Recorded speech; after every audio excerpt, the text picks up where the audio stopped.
Kada uzgajamo biljke, ulažemo veliki trud u njihov rast i razvoj, a sve u svrhu berbe zdravih i ukusnih plodova. No, često se u toku sezone uzgoja određenih vrsta povrća susrećemo i sa štetnicima.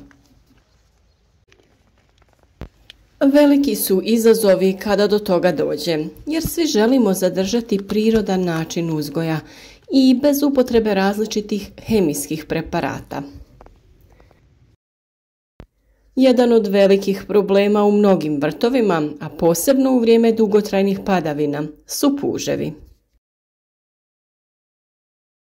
Najčešće ih primijetimo kada su oni već krenuli raditi određenu štetu u našem vrtu i nerijetko je tada njihova populacija već dosta napredovala. Već smo sa vama dijelili savjete što to možete učiniti kako bi ih uklonili i kako bi spasili vaše biljke. No jeste li znali da tokom jeseni puževi polažu jaja, a njihovim uništavanjem smanjujemo njihovu brojnost sljedećeg proljeća? U današnjem videu ćemo govoriti o tome šta se možete napraviti kako bi što kvalitetnije smanjili mogućnost njihove pojave u proljeće. Svaki dan donosimo novi koristan savjet, pa ukoliko želite zajedno sa nama uzgajati zdrave i jake biljke, zapratite naš kanal, a klikom na znak zvonca osigurajte sebi i obavijesti o svakom novom videu kako ništa ne bi propustili. Skroz drugačija slika od ove koju gledate je upravo sada, jer polagano ulazimo u jesen i sada je vrijeme kada možemo utjecati na brojnost puževa u baštama i cvjetnjacima za sljedeću godinu.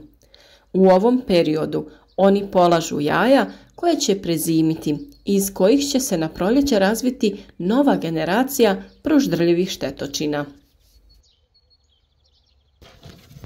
Nakon sušnog ljetnog perioda, jesenje kiše će navlažiti zemlju, čineći je rahlijom.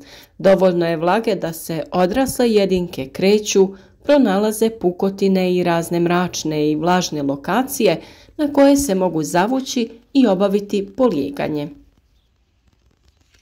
Najveću glavobolju zadaje upravo španski puž Arion vulgaris, to je onaj crvenkasto smeđi, koji se odlikuje brzim razmnožavanjem, a jedna jedinka može da položi između 200 do 400 jaja. I pored velikih gubitaka, to je znatno iznad brojnosti koju imaju domaće vrste puževa. Jaja su promjera 1 mm poput kuglica stiropora.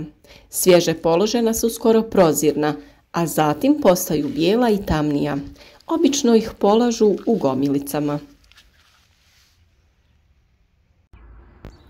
Uočavanje odraslih pa i malih jedinki u proljeće znak je da već imamo problem i da će nas to koštati dosta vremena, ali i živaca. To svakako nije nešto što očekujemo u povrtlarstvu, koje treba da bude opuštajuće i da sa zadovoljstvom obavljamo svoje poslove. Upravo zato, kako bi njihovu populaciju na proljeće što više smanjili, bitno je da provedemo preventivne mjere koje će spriječiti polijeganje i broj prezimljelih jaja. Brojnost odraslih jedinki smanjujete korištenjem prirodnih načina. Upotrebljavajte razne zamke, repelente, privucite prirodne neprijatelje poput žaba krastača, ježeva i ptica. Već smo sa vama podijelili i savjete kako osigurati mjesta u vrtu koja će ih privući i sa kojih ćete ih moći jednostavno pokupiti. Komadi drveta, veće kamenje postavljeno na neka vlažna mjesta svakako će ih privući i lako ćete ukloniti barem dio problema. Također zamke sa pivom ili kukuruznim brašnom će im biti vrlo privlačne. Ukopajte posude lagano u zemlju kako bi puževi lako došli do sadržaja unutra. Pivo će ih privući i upasti će u posudu, dok kukuruzno brašno obožavaju, ali ga ne mogu probaviti. Uklanjajte biljne ostatke, čupajte korijenje nekih povrtnih vrsta jer su poput magneta za puževe u ovo doba godine. Najviše gomilica ćete pronaći u korijenju patliđana i pored podzemnog dijela cikle, bliže vratu, odnosno bliže površini zemlje. Posebno budite pažljivi prilikom uklanjanja ostataka patliđana, jer kada ga stavljate na kompost, moglo bi vas zadesiti neugodno iznenađenje.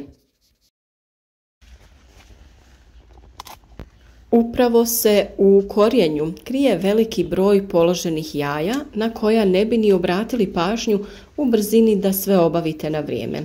Može vas zadesiti invazija puževa koja može napraviti velike štete na proljeće. Dobro pregledajte korijenje iščupanih biljaka i neke dijelove čak ispalite. Sa cikle uklonite jaja. Možete ih zgaziti ili ostaviti na površini zemlje jer kada se osuše, ona propadaju.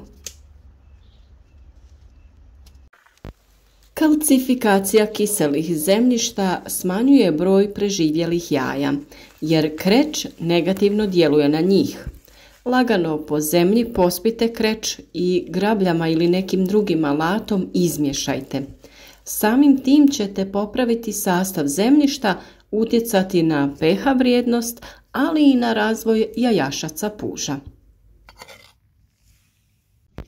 U slučaju da imate ovakve gredice ograđene gredama, daskama ili ciglom, pregledajte unutrašnjost, zonu između daske i zemlje. Nekim tanjim štapom prođite kroz taj prostor, izbacujući sadržaj na površinu. Pregledajte prisustvo odraslih jedinki ili jaja. Kompostnu hrpu možete preliti jakim rastvorom pelina ili drugih biljaka koje ih svojim mirisom odbijaju, kao što su kopriva i bijeli luk. Vrijeme kada na kompost odlažemo veće količine ostataka je upravo jesen, pa se preporučuje da se obavlja redovno prevrtanje sadržaja u kompostu kako bi se uvidjele moguće nakupine jaja. Opće je poznato da pepeo dobro djeluje na stvaranje komposta, a da negativno djeluje na puževe.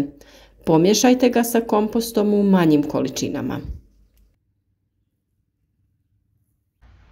Još uvijek nije gotova sezona lubenice. Iskoristite kore od lubenice da privučete što veći broj puževa, a zatim ih pokupite i uklonite. Mnogi na kraju sezone uzgoja zapuste prostor na kojem su uzgajali biljke. To nikako nije dobro. Pokosite travu okolo bašte i održavajte i dalje vrt bez korova. Suzbijanje je dugotrajan posao i nema garancije da ćete ih sve uništiti, ali će na proljeće njihova brojnost biti smanjena, što daje prednost mladim biljkama da porastu i izbjegnu invaziju ove štetočine. Teme naših videa su uvijek vezane za trenutne poslove i probleme sa kojima se suočavamo u vrtu, pa se nadamo da će i ovaj video doći u pravo vrijeme. Iskoristite naše savjete da na vrijeme uočite jajašca puževa. Odaberite metodu koja vama najviše odgovara, jer upravo sada je pravo vrijeme da spriječite proljetnu invaziju ovih malih pružderljivaca. Ukoliko vam je ovaj video bio koristan, ostavite like i podijelite sa prijateljima kako bi i drugi imali koristi od naših savjeta. I naravno ne zaboravite, svaki dan novi koristan video koji će vam pomoći da budete bolji u uzgoju i održavanju povrtnjaka i voćnjaka. Naš rad možete jednostavno podržati tako što ćete zapratiti naš kanal klikom na subscribe i javite nam se u komentarima. Pišite otkud nas pratite, a uvijek smo tu i za sva vaša pitanja koja možda imate.